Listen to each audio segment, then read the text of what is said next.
Hey folks, I'm Donald. This is Appalachian Roots, my homestead here in Southeast Ohio. Today I'm going to be making a new compost pile. That way I don't interrupt the other one. Basically, it's finished. Let's put it that way. I don't want to add stuff to it anymore. I want to be able to use it up when I do some fall planting, especially with my garlic. So today I have a couple buckets here. One is just the manure and wood chips that I cleaned out of the chicken coop in one of the other videos. Some is some already composted chicken manure with wood chips, so it's really broke down. I just add that in to help it break down the new stuff. It seems to make it go faster. Maybe that's all in my head, but seems to. I also have some cabbage that was left over from canning. Sorry, I hear a four-wheeler coming down the road with a very loud exhaust.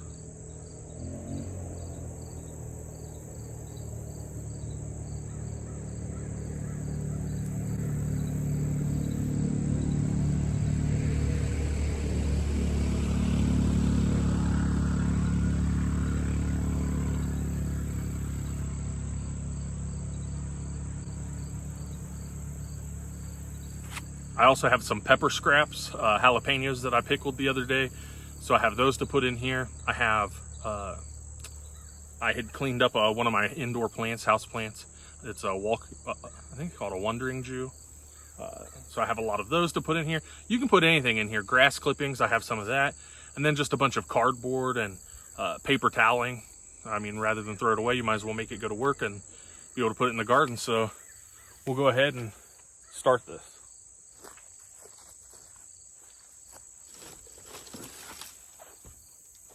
First, I just go ahead and put down a bunch of twigs.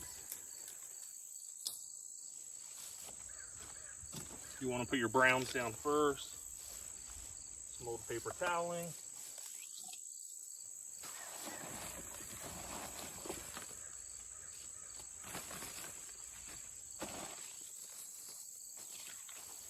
You want to do this in layers. So next I'll put that cabbage, and I have banana leaves in here from my banana tree. I'm gonna go ahead and put some of this already pretty much broken down chicken manure.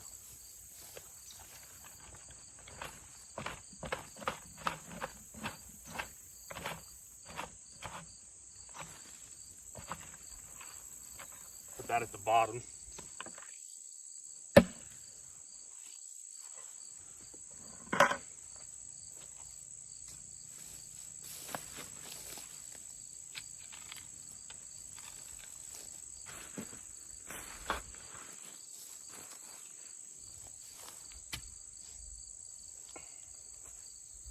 Put a little bit of this chicken manure and wood chips that I cleaned out of the coop the other day.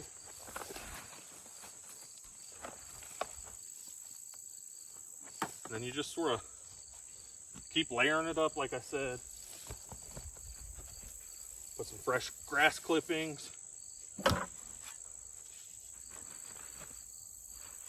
Doesn't have to be perfect.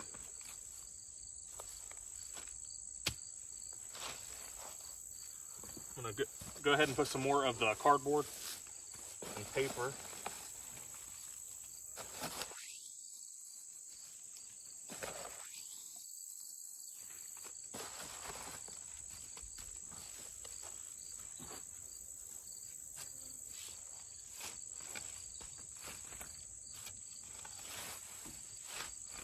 This is what you would call greens.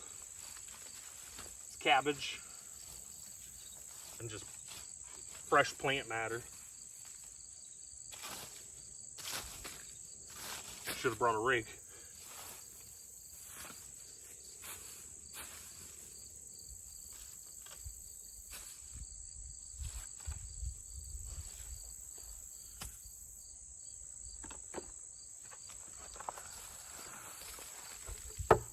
Some more of that manure.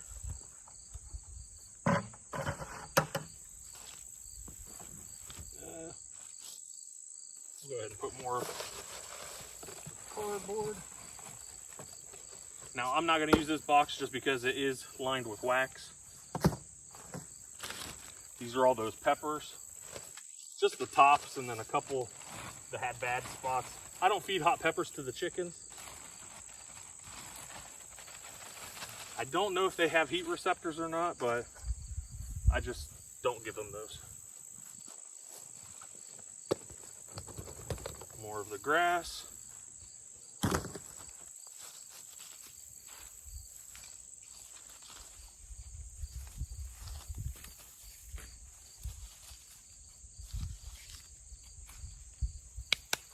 And then I'm going to top it all off with some water. I love these cat litter containers. They make great ways to haul water around on the farm.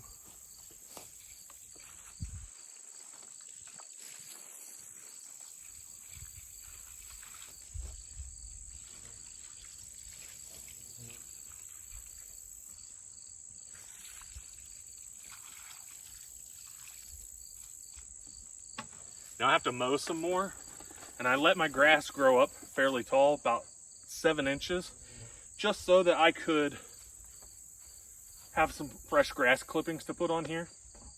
I've done this in this spot a couple of times, not sure.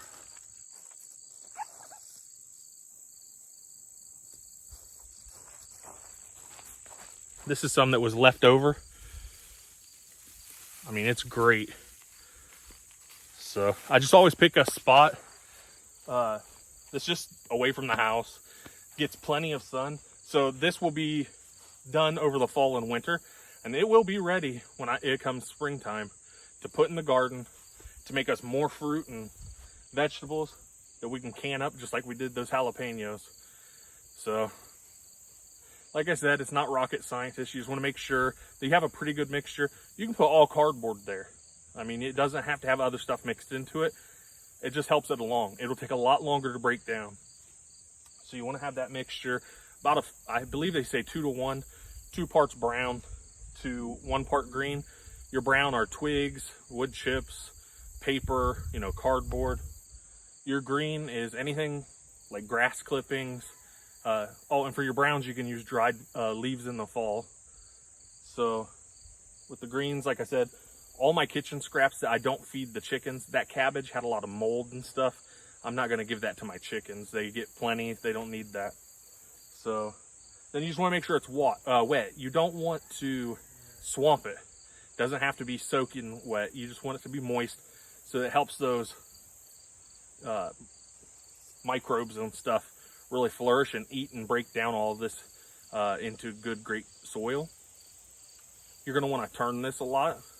I usually do it once a week, sometimes twice a week. It just helps it go a lot faster. I'm going to go ahead and each week do an update on this. That way you guys can follow along with the progress. Next time you see it, there will be a lot more there because that's going to break down into very little. It takes quite a bit to make a decent amount. And if you're starting a homestead or you have one, compost I just don't seem like I have enough every year. And I end up having to buy some more because you have to amend the soils in the garden beds. But yeah, like I said, gonna go ahead and keep an update on this once a week. If you guys want to follow along, go ahead and hit that subscribe button just so that and click the bell notification. That way you get the updates each week when I do this. I hope you guys have decided to go ahead and do this yourselves. You can do this in a city lot even. It doesn't have to be out in the country like I am. But go ahead and make yourself some great compost. There's no point in throwing all that stuff into the waste, into the landfills, when you can make your own and not have to go out and pay $6 for a bag of compost. Have a good one.